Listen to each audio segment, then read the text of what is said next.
Ha habido un fenómeno, creo que se han fijado ustedes en ello, donde en ciertos lugares del mundo, en algunos países, el comportamiento de algunos animales ha estado volviendo raro para algunos. Sí, hay videos donde muestran donde las ovejas están haciendo un círculo, perfecto. Empiezan a dar vueltas, y no solamente las ovejas, sino que he visto varios videos donde hay delfines en el mar. Mire, es impresionante cómo estos animalitos tienen una coordinación tan perfecta y empiezan a dar vuelta y vuelta y vuelta. Hace poquito miré unas hormigas haciendo lo mismo, unos gusanos haciendo lo mismo. Yo me preguntaba, Señor, ¿qué tú nos estás diciendo, qué tú nos estás hablando a través de la naturaleza? Los científicos se andan buscando todavía por qué se están comportando de esta forma. ¿Cuál es el motivo? Escuché hoy en la mañana un científico que estaba diciendo que posiblemente las ovejas hacían este comportamiento cada vez que ellos se sentían amenazados por algo. Sí, cuando sentían que el opresor venía, se unían y empezaban a hacer este tipo de círculos, de una forma circular. Pero entendemos también que Dios, a través de la naturaleza, nos habla a nosotros y nos advierte de cosas que van a venir. Y la iglesia sabe y entendemos que Cristo viene pronto. La palabra así lo dice, y así nos habla, y así se nos ha revelado en nuestra mente y en nuestro corazón. Dios está usando también la naturaleza para advertir a la iglesia de los eventos que van a venir. En Mateo 24, los discípulos están con el Señor Jesucristo y le hacen una pregunta al Señor. Le dice en el versículo 24, Mateo 24, 3, le hace una pregunta, le dice: Señor, ¿qué señales habrán de tu venida en el fin del mundo? Y cuando usted estudia este capítulo completo, usted se va a dar cuenta que la palabra de Dios o el Señor les explica que van a haber tres fases totalmente diferentes. Lo llama primero dolores de parto, donde empieza el Señor a explicarles lo que va a suceder en ese tiempo. Más adelante le dice que va a haber tribulación. Y después termina diciéndoles que va a haber una gran tribulación. Mateo 24 así le explica. Pero en la transición del versículo 7 y el versículo 8, está esa transición que yo quiero explicarles ahora, de la tribulación de la iglesia. Ya han pasado dolores, la iglesia ha pasado etapas, pero en el versículo 7 pasa un evento que es la persecución de la iglesia. Y el Señor lo avisó, el Señor lo advirtió, que sus hijos, que sus seguidores iban a ser perseguidos. Y esa es una de las señales que Dios nos muestra en Mateo 24 de su regreso aquí a la tierra, por su iglesia, por usted. Hoy, amada iglesia, quiero ministrar bajo el tema: la iglesia en tiempos difíciles. Yo quiero que me proyecten la primera pantalla. Usted quiero que vea y observe ese versículo que es muy alentador para nosotros. Es un versículo, Mateo 16, 18, que lo expresó el Señor Jesucristo al apóstol Pedro y le dijo: yo también te digo que tú eres Pedro, y sobre esta roca, o sea, sobre esa expresión, sobre el Señor Jesucristo, edificaré, dice la palabra de Dios, mi iglesia. Y las puertas del Hades no prevalecerán contra ella. Hoy yo quiero tratar de llevarlos a ustedes bajo 3 objetivos esta enseñanza, si el tiempo me permite. Es tratar de alertar a la iglesia y de persuadirla que nosotros estamos en tiempos proféticos, donde la iglesia es llamada a ser la atalaya, donde la iglesia es llamada a ser la trompeta y el sonido de alerta para este tiempo. También vamos a tratar de mantener o enseñar ese objetivo de que la unidad en el cuerpo de Cristo es fundamental. Nada va a funcionar si estamos separados, si estamos divididos. La iglesia, por lo tanto, necesita estar unida. También quiero llegar que Dios nos dio a nosotros los mecanismos y las riquezas en Él para que la iglesia pueda desarrollarse a través de estos tiempos. Dios no nos dejó solos. Una de las cosas que a mí me ha encantado en el proceso de estudio es estudiar la parte histórica de los sucesos en tiempos pasados, en esos tiempos que ocurrieron hace miles de años, la cual hoy en día, para nosotros los creyentes de la iglesia actual, debería ser esa plataforma de amor y esa plataforma de fe que nos alienta a nosotros a seguir adelante. Cuando usted estudia el libro de Hechos, es un libro histórico, usted va a encontrar en ese libro cómo la iglesia comienza, cómo la iglesia nace, cómo la iglesia da sus primeros pasos y cómo la iglesia empieza a desarrollarse. Y la conocemos como la iglesia primitiva. Un concepto que me cuesta mucho a veces dirigir esa palabra, primitiva.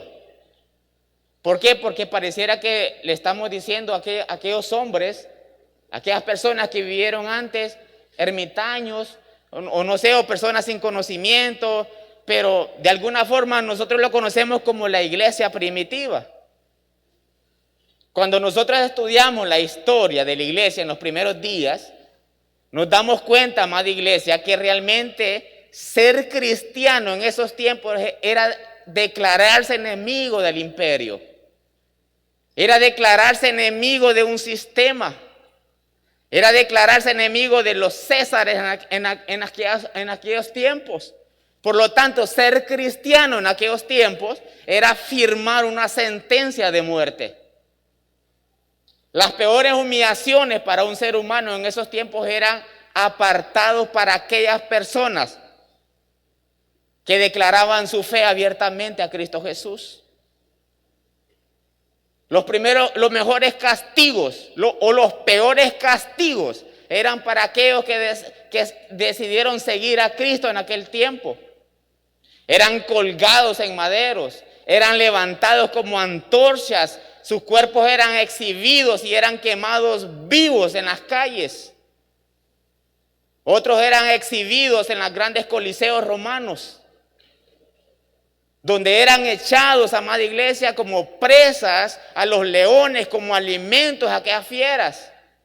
Al mismo tiempo, la gente se burlaba desde las alturas, con gran odio a aquella gente que había proclamado la fe sobre Cristo Jesús. Esa era la vida de las personas cristianas en aquel tiempo. Otros corrían con mejor suerte, si lo podemos llamar así. Eran vendidos como esclavos, como mejor postor, y aún así, en medio de la esclavitud, eran humillados por su fe. Entonces, la iglesia primitiva debería ser un parámetro de medición de la iglesia moderna de hoy en día. Deberíamos nosotros tomar en cuenta lo que esos cristianos en aquel tiempo hicieron por el amor y la fe en Cristo Jesús. Debería de llamarnos la atención de cómo ellos dieron su vida para que nosotros tuviéramos hoy en nuestras manos esto que se llama la palabra de Dios. Muchas de estos libros fueron fundamentados bajo la sangre de muchos mártires. Yo creo que me ayuden con la presentación. Yo quiero que miremos algo aquí. Usted vaya enfocándose en estas figuras. Se queda aquí en esta parte de aquí. Cuando nosotros estudiamos historia y nos ubicamos en el tiempo de los emperadores, en el tiempo de Roma, cuando Roma tenía sometido al pueblo de Israel, usted va a encontrar en la historia muchos emperadores, más de 70 emperadores que fungieron y establecieron su imperio en ese tiempo. Nerón, por ejemplo, fue uno de los grandes perseguidores de la iglesia. El emperador Domiciano, Decio, el hombre que bajo este imperio estableció la persecución de la iglesia bajo edictos, bajo una forma sistemática. Cada cristiano que este hombre encontraba en la calle era llevado a la cárcel y preso. El emperador Valeriano, que bajo su gobierno comenzó a exigirle a los líderes de aquel tiempo que adoraran a sus dioses. Nerón, dice la historia, en su momento de locura, dice que tomó y encendió la ciudad de Roma, quemándola. La tercera parte de Roma se quemó por la mano del emperador Nerón. Dice la historia que él, mientras estaba en su cuarto, en su habitación, tocaba y empezaba él a tocar el arpa mientras la ciudad de Roma empezaba a encenderse. Pero empezó a escuchar él un rumor diciéndole que por causa de la ciudad de Roma se había incendiado.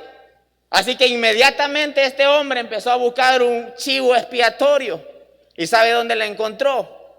En los cristianos. Le echó la culpa a los cristianos de que Roma estaba siendo incendiada por la culpa de ellos. Así que Nerón comenzó a buscar y a perseguir los cristianos de aquel tiempo. Jamás en la historia se ha visto una persecución tan grande como en el tiempo de Nerón. Pero a pesar de todo esto, la palabra de Dios nos enseña en el libro de Hechos 5:14 que la iglesia va creciendo en número. A pesar de las amenazas, la iglesia sigue creciendo en cantidad. Su fe se sigue fortaleciendo. La historia marca la muerte de muchos hombres, pero hoy seguimos contando la historia a través de la iglesia, diciendo que Cristo es real, que Cristo es el fundador de la iglesia a través de Cristo Jesús, la sangre derramada en la cruz del Calvario. Usted y yo somos testigos de esto. La muerte de esos hombres debe a nosotros ayudarnos a mantener nuestra fe, a ser fortalecidos en la fe. Ese coliseo que usted mira ahí, coliseo hecho por manos romanas. En el año 70 después de Cristo fue destruido el templo de Dios por el hijo de un emperador, Tito.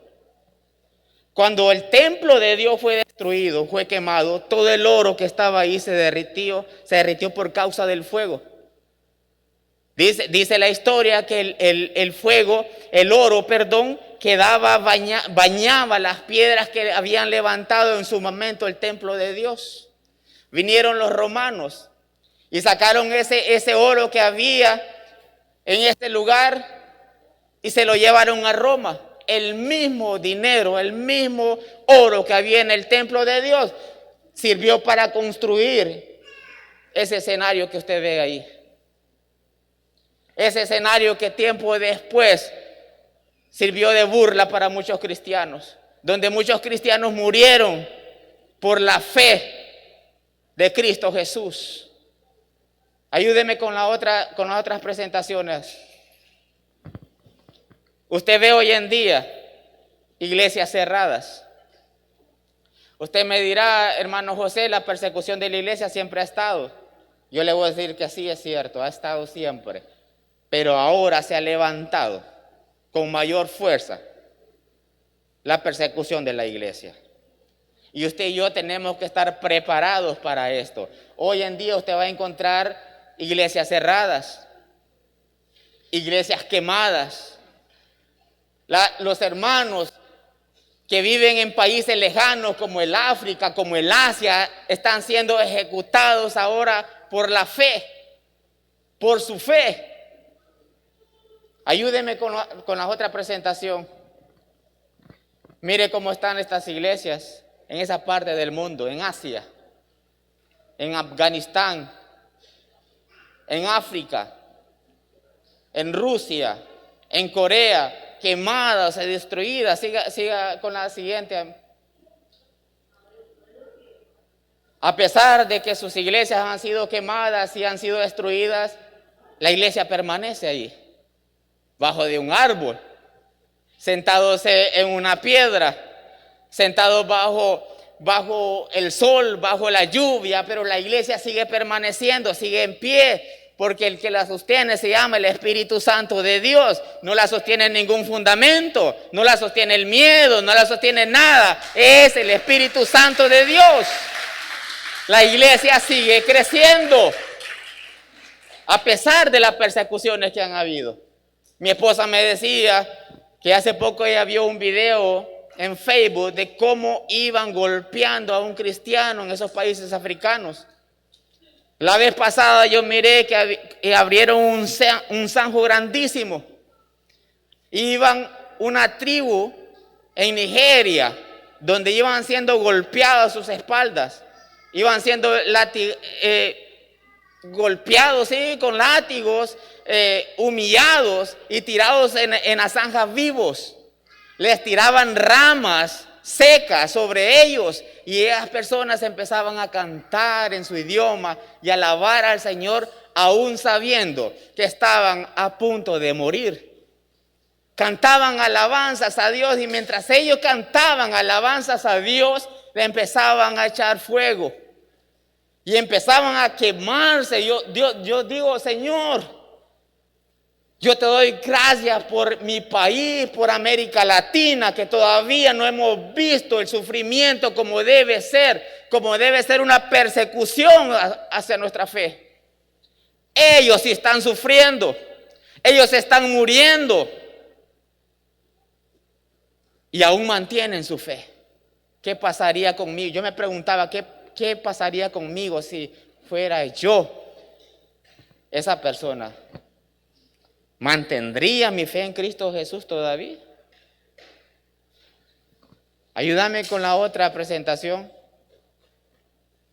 Mire lo que sucede en países como África, como la India, que a pesar de que sus iglesias siguen cerradas, ellos buscan cualquier lugar, cualquier motivo para adorar al Señor.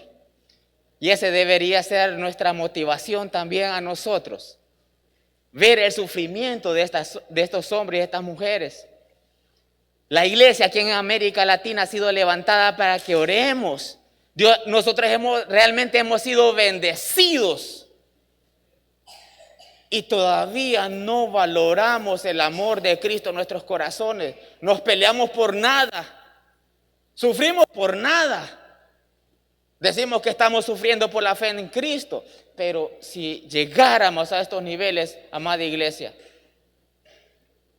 esto es tremendo. ¿Me ayuda con la otra presentación? Miren lo que dice esta estadística. Una estadística levantada en el 2021. Al menos 330 millones de cristianos son perseguidos en todo el mundo.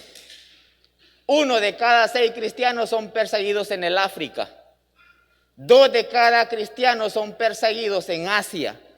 1 de cada 12 cristianos empiezan a ser perseguidos en América Latina. En América, el continente donde nosotros vivimos, más de 4.761 personas cristianos han sido asesinados por su fe. 4.488 iglesias han sido atacadas, han sido quemadas y han sido cerradas. 4.277 cristianos detenidos y nosotros nos damos el lujo de escoger si vengo a la iglesia o no. Nosotros nos damos el lujo, Argenis, si quiero levantar mi mano y adorar al Señor. Yo escojo si lo quiero adorar o no. El ministerio de alabanza hace su esfuerzo para que la iglesia en adoración se meta, pero nos cuesta. ¿Será que necesitamos llegar nosotros a estos niveles? La siguiente presentación. Esta es una lista del 2021, la lista mundial de las mayores persecuciones donde se están concentrando en este momento. Por si usted quiere ser misionero, si usted es llamado a ser misionero, a proclamar la fe en estos países, y usted ve este continente, la parte africana, los descendientes de Cam. ¿Se acuerda usted de quién era hijo Cam? La mayor parte se fueron a ubicar en esos lugares, en Asia Menor, en la India, en Pakistán. Todos estos países que usted ve son países donde el cristianismo está siendo perseguido en estos momentos. Israel ni se mira ahí. Si usted le digo, búsqueme a Israel, difícilmente lo va a encontrar. Es un puntito que encuentra entre el continente africano y el continente de Asia. Es así de chiquitito. Y mire todos sus enemigos rodeados. Todos los enemigos lo rodean. Pero los que confían en Jehová, dice la palabra del Señor, permanecen firmes, sólidos en la fe. No importa el gigante que se está levantando, Dios guarda la iglesia en cualquier momento y en cualquier situación. Es la sangre de Cristo que nos redime a nosotros. Si Dios ha guardado a Israel todos estos años, te va a guardar a ti, que eres la iglesia también. Conocemos la historia y hablamos de la historia de estos hombres, de estos mártires, porque lo hemos leído y porque lo hemos visto. Pero también la iglesia en un momento va a ser historia. Vamos a formar parte de la historia. Muchos van a hablar de usted, hermano César. Y van a decir, yo conocí a un hermano llamado César. Hermano Marquitos. Sus vecinos van a hablar de usted. ¿Y sabe por qué la iglesia se va a convertir en historia? Porque ya no vamos a estar en esta tierra. Cristo Jesús va a venir por su iglesia como Él lo prometió y vamos a ser levantados a nuestra nación, a la patria celestial donde nosotros pertenecemos. Hay gente que se va a quedar después de nosotros. Y yo le incito a usted y a las personas que me escuchan por las redes sociales, todavía hay tiempo y tenemos tiempo. Es el tiempo de la gracia de Dios. Es el tiempo todavía del poder del Espíritu Santo, donde usted puede decir, Señor Cristo, lava mi corazón, perdona mis pecados y heme aquí, porque yo quiero pertenecer al redil tuyo, mi Dios. América Latina, el 2021, empezó a crecer esto. Yo quiero que se fijen en esto. Comenzó en 2 países ya la persecución en América Latina. Colombia, junto con Venezuela. Por su forma de pensar, por las guerrillas y por cualquier cosa, Colombia comenzó a perseguir la iglesia en su país. Hay colombianos que están siendo perseguidos ahora. Pero me llama la atención más arribita México. Un país que siempre ha sido religioso. Se está convirtiendo en el país más perseguidor de los cristianos en este momento de América Latina. Entre ellos está Centroamérica. Estamos así, mis hermanos. Estamos así de poder sentir una opresión del enemigo. Pero ¿qué vamos a hacer nosotros? ¿Qué vamos a hacer nosotros como iglesia? Wow. Me encantan esas palabras que el apóstol Pablo en 2 Timoteo 4, 7 y 8 dice: he peleado la buena batalla, he acabado la carrera, he guardado la fe. Por lo demás, dice la palabra de Dios, me espera, me guarda la corona de justicia, la cual me dará el Señor juez justo en aquel día. Y no solo a mí, sino también a todos los que le aman su venida. Wow. Dios santo, tú eres bueno, Padre.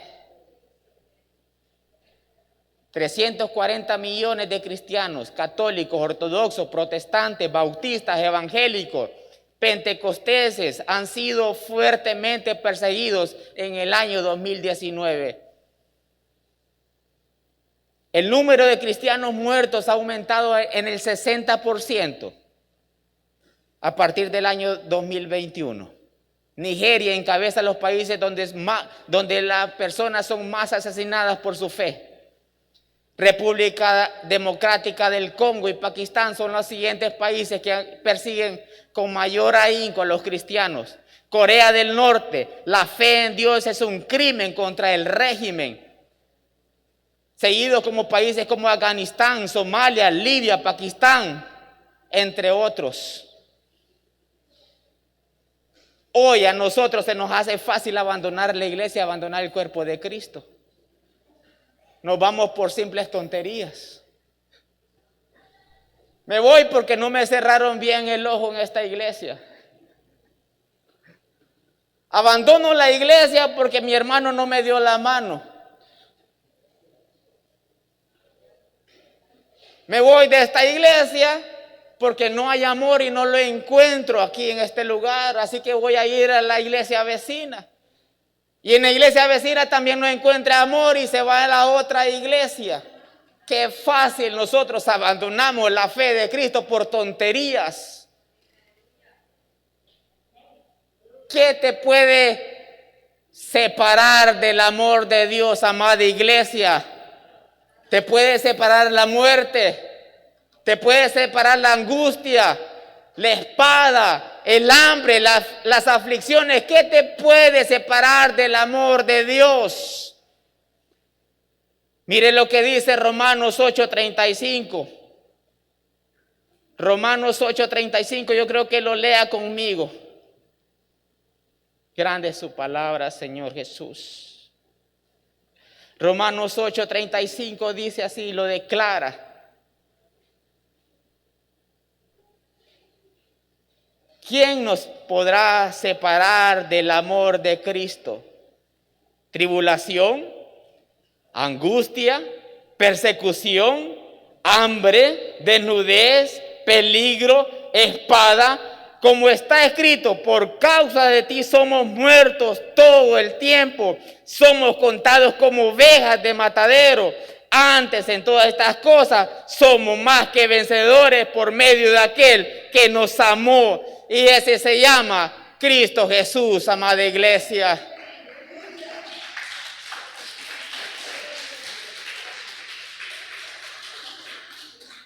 Billy Graham dijo en su momento, y se lo voy a leer textualmente como él lo dijo, expresó lo siguiente: yo escogería una iglesia que abra sus brazos a todos los necesitados de espíritu, independientemente de su condición social, su raza, que se preocupe por los pecados sociales de su comunidad, que tenga una visión misionera y coopere con cualquier esfuerzo valioso para llevar a Jesucristo al mundo.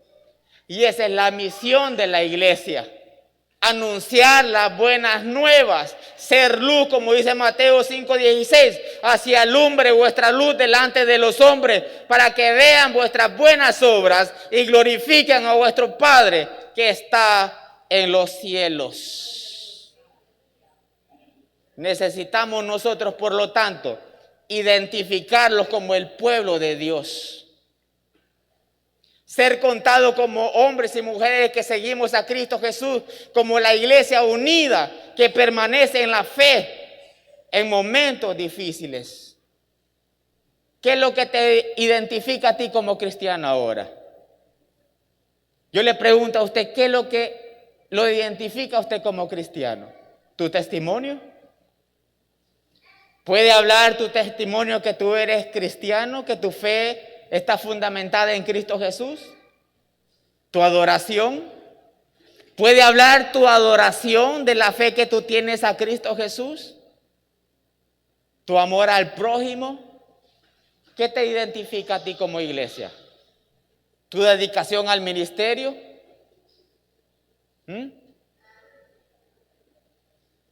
Somos testigos de nuestro Señor Jesucristo aquí en la tierra. Dios no nos llamó a que usted se siente en esas sillas, a calentarlas. Dios te llamó a ti como un propósito. Hay una necesidad, amada iglesia, en el mundo. Yo no le estoy diciendo que usted se vaya para China a predicar, ni se vaya a Pakistán a predicar.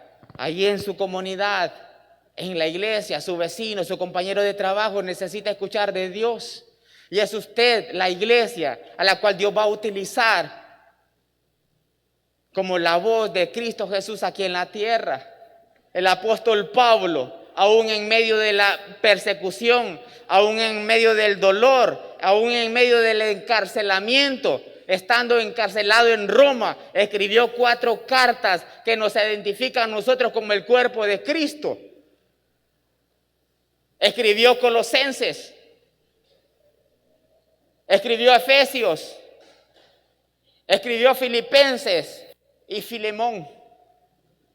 Los estudiosos de la palabra dicen que esas 4 cartas son la anatomía del cristiano. Usted puede ver a través de esas cuatro cartas el cuerpo de Cristo en función. La carta a Colosenses habla de Cristo Jesús como la cabeza. Dice que Él es la preeminencia en todo lugar, en lo cual es sujeto todas las cosas. Pero en Efesios usted va a ver el cuerpo de Cristo en función total, en sus ministerios. Dios le dio a la iglesia dones, ministerios, para que nos pudiéramos desarrollar en esta tierra. No estamos solos, no estamos desamparados. Filemón nos enseña a nosotros cómo debemos andar en esta tierra. Filipenses, cómo nosotros tenemos que actuar aquí en la tierra. Nosotros somos el cuerpo de Cristo y es a través de nosotros que la gente va a saber que Dios existe, que Dios es real. Usted no puede callar, yo no puedo callar. Estamos así de que la iglesia sea arrebatada, porque hay una promesa de Dios para usted y para mí.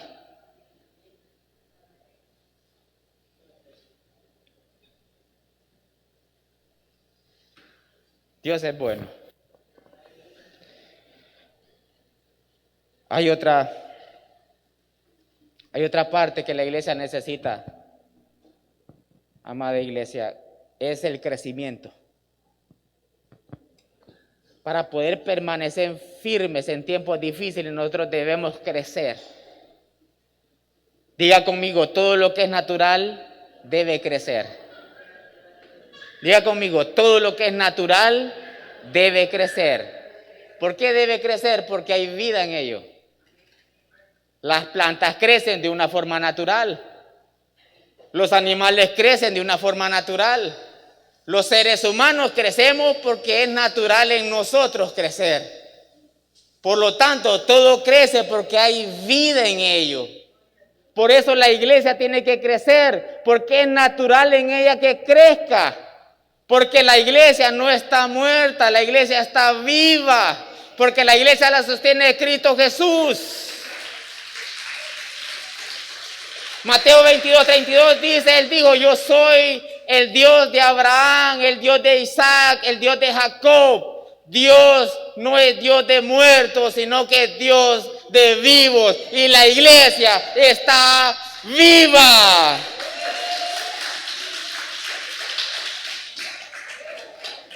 Mire la sabiduría del Señor, cómo es tan hermosa. Dios hizo un huerto del Edén en Génesis capítulo 1. Plantó el huerto del Edén y colocó al hombre allí en ese lugar para que el hombre pudiera labrar y cuidar el huerto del Edén.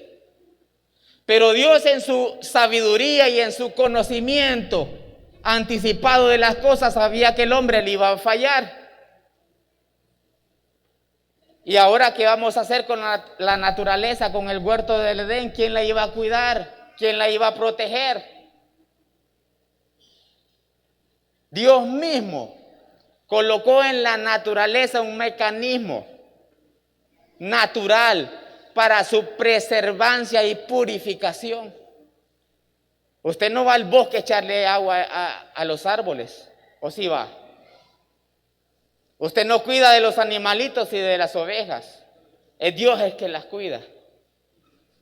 Y miren este ejemplo tan natural, el agua. Y miren nosotros cómo somos tan malagradecidos. Botamos el agua a través del sudor, se la devolvemos a la naturaleza. Botamos el agua a través de la saliva y se la llevamos a la naturaleza de una forma contaminada. A través de nuestro cuerpo desechamos el agua. Y esa agua llega a los lugares, allá a los pozos acumulado, agua sucia que nosotros mismos le devolvemos a la naturaleza. Pero Dios creó una purificación natural en el agua. Hace que el sol caliente y empieza esa agua sucia que nosotros mismos le entregamos a empezar a evaporarse. Y va subiendo, va subiendo, va subiendo y llega a las nubes. Estando en las nubes hay un mecanismo natural de purificación para el agua. Mire la sabiduría de Dios. Empieza en las nubes a purificarse aquella agua sucia que nosotros hemos entregado. Empieza a quitarle las partículas de suciedad, las partículas malas. Y empieza después las mismas nubes a devolverlos unas aguas limpias. Esa es la sabiduría de Dios. Lo mismo hace la iglesia. Es natural en nosotros crecer. Y si usted no está creciendo, hay algo que no está funcionando. Es algo antinatural no crecer. Necesitamos crecer, amada iglesia, para poder fundamentar la palabra de Dios cada día. Para que nuestra palabra sea creída, necesitamos crecer en conocimiento y en sabiduría. No podemos quedarnos como pigmeos todavía. ¿Sabe qué es un pigmeo? Es algo que nunca crece, que se quedó bajo estatura. Van a haber momentos donde la iglesia va a ser perseguida de una forma fuerte y difícil. ¿Será suficiente la fe que usted tiene en este momento para mantener esa fe en Cristo Jesús? ¿Le alcanza? ¿Le va a alcanzar?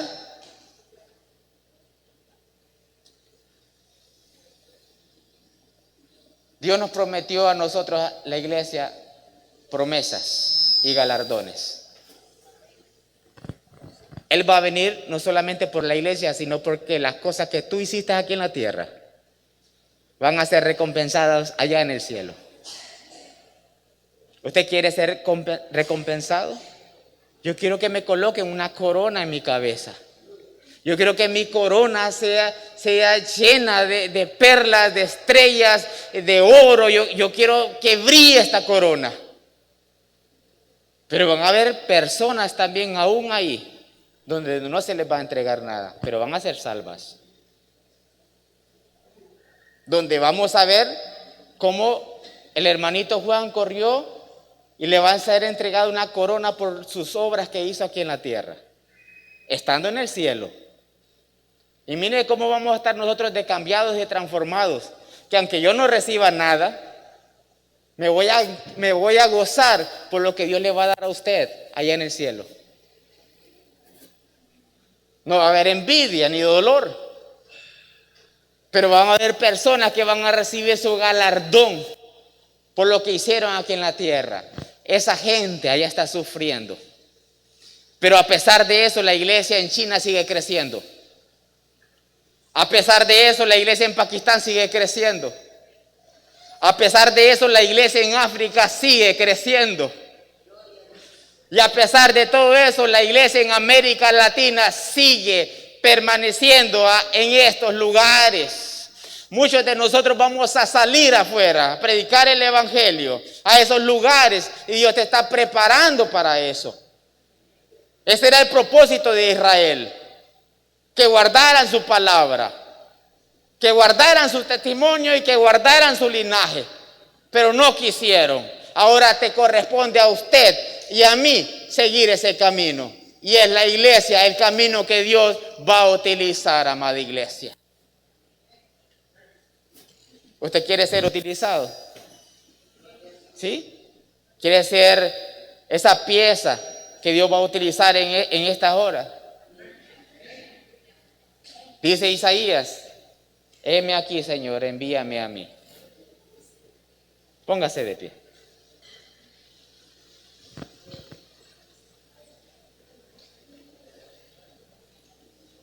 En el libro de Apocalipsis, mientras usted está así de pie, en el libro de Apocalipsis, capítulo 2 en adelante, hay 7 promesas para la iglesia, que yo quiero que las tome a usted, como dijo el apóstol Pablo, véanla como una meta a seguir.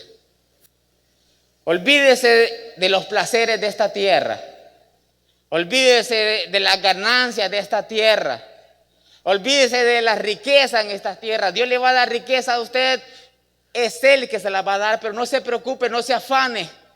Pero hay cosas mejores en el cielo para usted y para la iglesia. Génesis capítulo 2, versículo 7 dice: el que venciere, daré a comer del árbol de la vida, el cual está en medio del paraíso de Dios. Apocalipsis 2:10 dice: sé fiel hasta la muerte, y yo te daré la corona de vida. Escúcheme bien esto. Apocalipsis 2:17 dice: al que venciere, daré del maná escondido, y le daré una piedrecita blanca, y la piedrecita un nombre nuevo escrito en ella, en el cual ninguno conoce, sino aquel que lo recibe. Wow.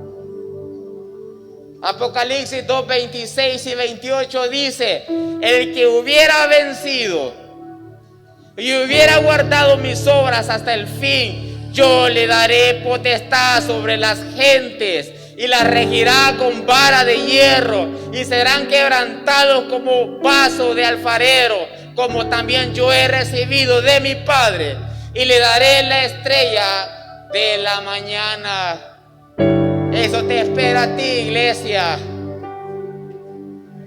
Apocalipsis 3:5 dice: el que venciere será vestido de vestiduras blancas, y no borraré su nombre del libro de la vida, y confesaré su nombre delante de mi Padre y delante de sus ángeles.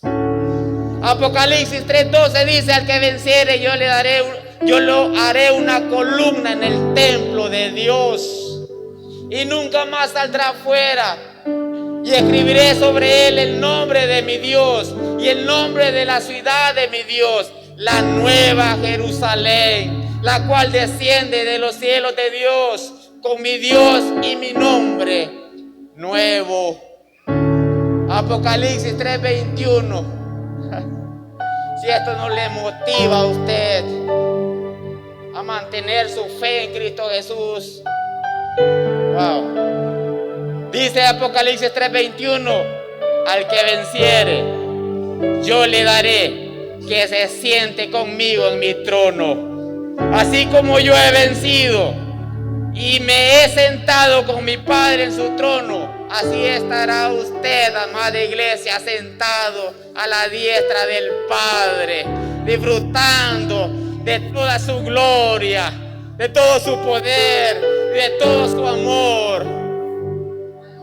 Dicen algunos historiadores, no lo dice la Biblia, que el apóstol Pablo recibió tantos latigazos, tantos golpes en su espalda, que muchas heridas no fueron sanadas. Se sanaron como pudieron sanarse. Su piel no fue la misma.